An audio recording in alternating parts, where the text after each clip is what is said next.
तारीख थी 24 जुलाई सन 2024। यशस्वी सिंधे अपने घर वालों को यह कहते हुए अपने घर से निकलती है कि वो अपनी एक सहेली से मिलने जा रही है, पर देर रात हो जाती है। वो घर को नहीं लौटती, इसीलिए घर वालों को थोड़ी घबराहट हुई तो उससे संपर्क साधने की कोशिश की, लेकिन अब उसका मोबाइल फोन भी बंद आ रहा था। फिर उसके पिता ने बिना देरी किए उसकी सहेली को कॉल लगाया तो सहेली से यह पता चलता है कि वह तो कब की वहां से जा चुकी थी। अब यह सुनने के बाद घर वालों के तो होश उड़ गए और वो काफी डर भी गए, क्योंकि जवान लड़की थी और रात का समय हो चुका था और वो अभी तक घर नहीं लौटी थी। और यह ऐसा पहली बार था कि वो बिना बताए घर से देर रात तक बाहर थी। इसीलिए उन्होंने उरन पुलिस चौकी में सारी बात बताते हुए अपनी बेटी यशस्वी के लापता होने की रिपोर्ट दर्ज करवाई। रिपोर्ट लिखने के बाद पुलिस ने उनको घर भेज दिया।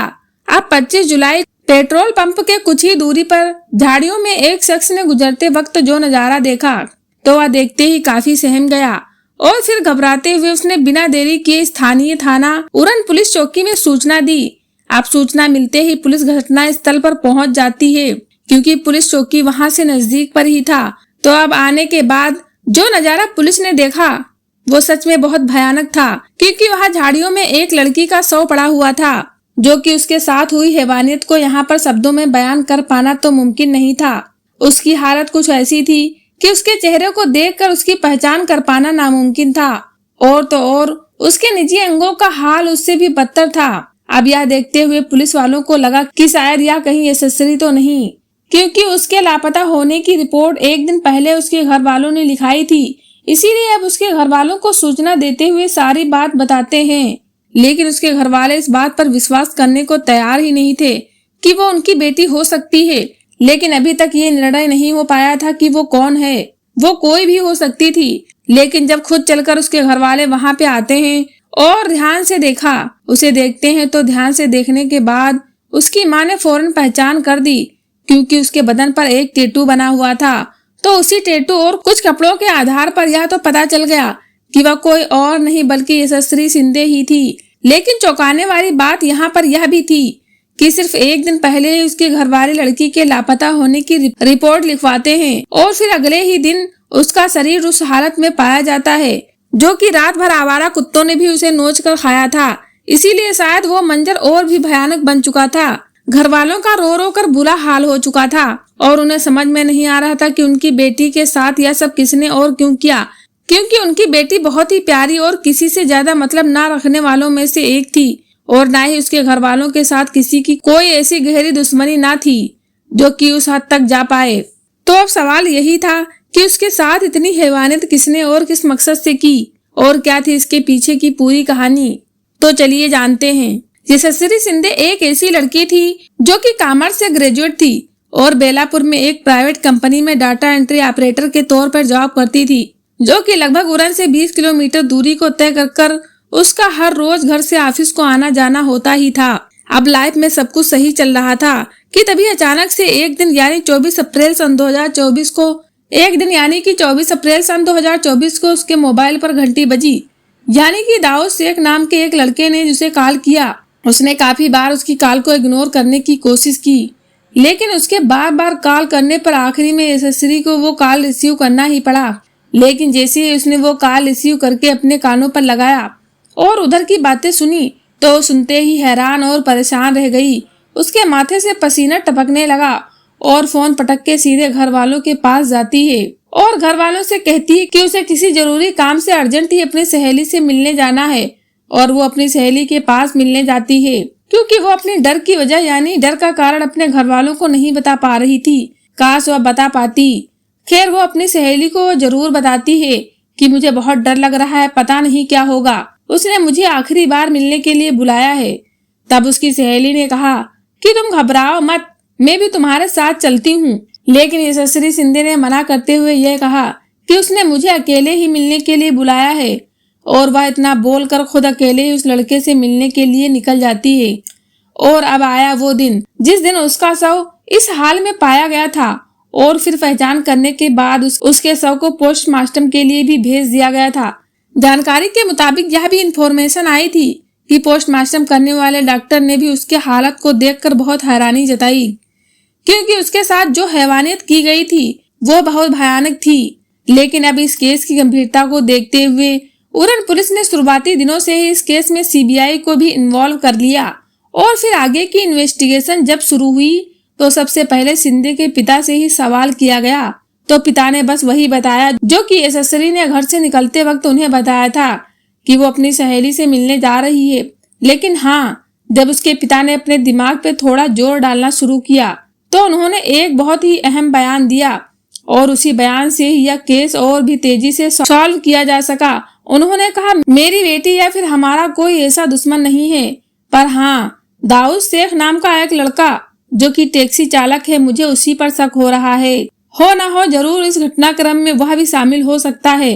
अब यह दाऊद शेख कौन है? जैसा कि मैंने आपको पहले ही बताया कि यशस्वी को घर से निकलने से पहले दाऊद शेख का ही कॉल आया था, जिसके कॉल को पिक करने के बाद वो काफी डरी सहमी थी। तो वह क्यों डरी थी और फिर मिलने क्यों गई अकेले? उसके साथ ऐसा क्या हुआ था और क्यों हुआ था? तो अब इस केस को और बेहतर तरीके से समझने के लिए हमें कुछ और साल पीछे ही जाना पड़ेगा, तभी आप लोग इस वारदात को अच्छी तरीके से समझ पाएंगे। तो दाऊद शेख मुख्य तौर से दाऊद शेख नवी मुंबई का नहीं बल्कि बेंगलोर का निवासी था, जो कि पिछले कई सालों से नवी मुंबई में टैक्सी ड्राइवर था। लेकिन कुछ जानकारी के मुताबिक जिस स्कूल में यशस्वी पढ़ाई कर रही थी उसी स्कूल में दाऊद भी पढ़ता था, पर उसने कुछ कारण की वजह से पढ़ाई को छोड़ दिया। लेकिन यशस्वी की आगे की पढ़ाई चलती रही। हालांकि दाऊद शेख की पढ़ाई छोड़ने से पहले ही यशस्वी के साथ उसने अच्छी खासी अपनी दोस्ती बना ली थी, जो कि पढ़ाई छूटने के बाद भी दाऊद शेख यशस्वी से संपर्क बनाए रखा और आखिर में वही हुआ जिसका डर था, यानी कि प्यार। और अब यह बात अभी तक यशस्वी के घर वालों से छुपी हुई थी। अब जरूरी बात यहाँ पर यह भी थी कि यशस्वी की उम्र उस समय लगभग 15 के करीब ही थी, जिसके बावजूद भी वह धीरे धीरे दाऊद शेख के प्यार में आगे बढ़ती चली गई। वो भी इतना कि दाऊद शेख ने उसके साथ उस तरह से संबंध भी बना लिए जो कि यह बात लड़की के घर वालों को किसी भी तरीके से पता चल जाती है। अब यहाँ पर ये बात खत्म नहीं होती कि लड़की की इसमें मर्जी थी या नहीं थी, क्योंकि वो अभी तक बालिग नहीं हुई थी। तो इसीलिए घर वालों को पता चलने के बाद उसके पिता ने थाने में यह मामला दर्ज करवाया और कहा कि उसकी बेटी को बहला फुसला कर दाऊद शेख नाम का लड़का उसके साथ गलत काम करता है। इसीलिए अब दाऊद शेख के ऊपर पॉक्सो एक्ट का मुकदमा दर्ज हो जाता है, जिसके तहत उसे 6 महीने की जेल हो जाती है। अब शायद आप में से कुछ लोगों को ऐसा ही लग रहा होगा कि इसी का बदला लेने के लिए यशस्वी शिंदे को दाऊद शेख ने उसे उस अंजाम तक पहुंचाया होगा, लेकिन ऐसा नहीं है। क्योंकि अगर दाऊद शेख को इसी बात का बदला लेना होता तो सजा काटने के तुरंत बाद ही वो बदला ले लेता, पर उसने ऐसा नहीं किया। अब ऐसा ना करने के पीछे की एक और वजह सामने निकल कर ये आती है कि जब वो सजा काट के घर आया था तो कुछ ही दिनों बाद उसका रोड एक्सीडेंट हो जाता है, जिसके चलते उसके शरीर में काफी चोटें आ जाती हैं और फ्रैक्चर हो जाता है और इसीलिए उसे काफी महीने अस्पताल में ही बिताने पड़ते हैं। और जब वह ठीक हुआ तो ठीक होने के बाद सीधा वो बेंगलोर ही चला आता है। लेकिन हाँ, इस बात का पता भले ही यशस्वी के माता पिता को नहीं चला कि वह अब जेल से निकल चुका है, लेकिन यशस्वी को जरूर पता लग गया था। अब वो पता कैसे चला, यह भी बहुत अहम बात है, जो कि आपको आगे पता चल ही जाएगा। दरअसल दाऊद शेख का एक दोस्त मोहसिन, जो कि कर्नाटक का रहने वाला था, और मोहसिन से यशस्वी की भी दोस्ती थी, जो कि दोनों में अक्सर कॉल पर बातचीत हो ही जाया करती थी। और मोहसिन से ही दाऊद शेख ने दूसरी बार संपर्क करने के लिए यशस्वी का नंबर लिया था। और नंबर लेने के बाद यशस्वी और दाऊद शेख के बीच में दूसरी बार फिर से मुलाकातें होने लगी।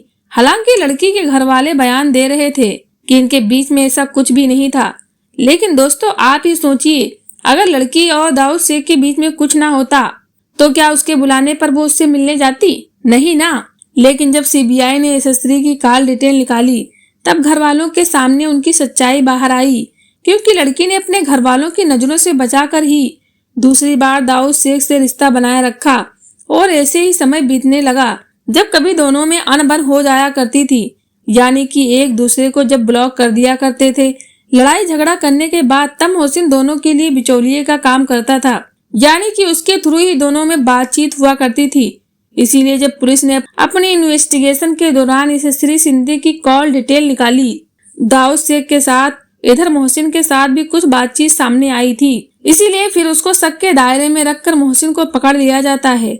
पूछताछ करने के लिए, क्योंकि अभी तक दाऊद शेख फरार था। तो पुलिस को अभी यही लग रहा था कि हो सकता है यह लव ट्रायंगल का मामला हो, क्योंकि यशस्वी सिंधे मोहसिन से बात करती होगी और जेलसी में आकर दाऊद शेख ने इस घटना को अंजाम दे दिया होगा। पर ऐसा भी नहीं था, क्योंकि अभी तक तो सच्चाई पुलिस के हाथों से कोसों दूर थी। हालांकि यह कन्फर्म था कि इसके पीछे दाऊद शेख का ही हाथ है, क्योंकि यशस्वी और दाऊद शेख के इतिहास के पन्ने पलटने के बाद जब उस सड़क पर लगे सीसीटीवी को खंगाला जाता है तो देखा जाता है कि पहले लड़की जाती हुई दिखती है और फिर कुछ मिनटों बाद ही वो लड़का उसके पीछे जाते हुए दिखता है और इस दौरान कोई तीसरा या चौथा उसके पीछे नहीं जा रहा होता है। तो इस हिसाब से उसके ऊपर ही पूरा शिकंजा कसा जाता है।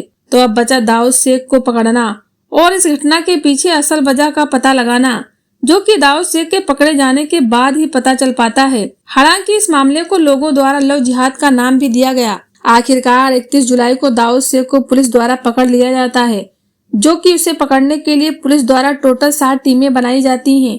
बाकी पकड़े जाने के बाद दाऊद शेख अपना जुर्म स्वीकार करने के साथ यह भी बताता है कि वह अब धीरे धीरे यशस्वी सिंधे के ऊपर शादी को लेकर दबाव बना रहा था कि वह उसके साथ बेंगलोर चले, जहां पर दोनों शादी कर लेंगे। और अब लड़की को तो पता ही था कि उसके घर वाले इस शादी के लिए मानेंगे नहीं, उसके घर वाले इस शादी के लिए तो कतई नहीं मानेंगे, जबकि पहले भी इस बात को लेकर काफी बवाल हो चुका था। तो अब इसलिए लड़की धीरे धीरे इस रिश्ते से पीछे हटने लग जाती है और इसीलिए दाऊद शेख अब उसे ब्लैकमेल करने लगा, क्योंकि दाऊद शेख के पास यशस्वी सिंधे की उस समय की कुछ निजी तस्वीरें थीं जब दोनों ने मिलकर वो सुनहरे पल बिताए थे। यशस्वी सिंधे इस बात से इसीलिए बहुत ज्यादा परेशान रहने लगी थी, क्योंकि अब आए दिन उसे वो ब्लैकमेल करने लगा था। और 24 तारीख को दाऊद शेख ने जब कॉल किया तो कॉल अटेंड करने के बाद वो इसीलिए घबरा गई थी, क्योंकि दाऊद शेख ने उसे धमकी दी थी कि वो अगर अब मिलने नहीं आई तो उसकी प्राइवेट तस्वीरें फेसबुक पर वायरल कर देगा। और जबकि दाऊद ने ऐसा किया भी जब यशस्वी सिंधे उससे मिलने गई तो उसके कहने से दाऊद शेख ने फेसबुक से वो तस्वीरें हटा दी।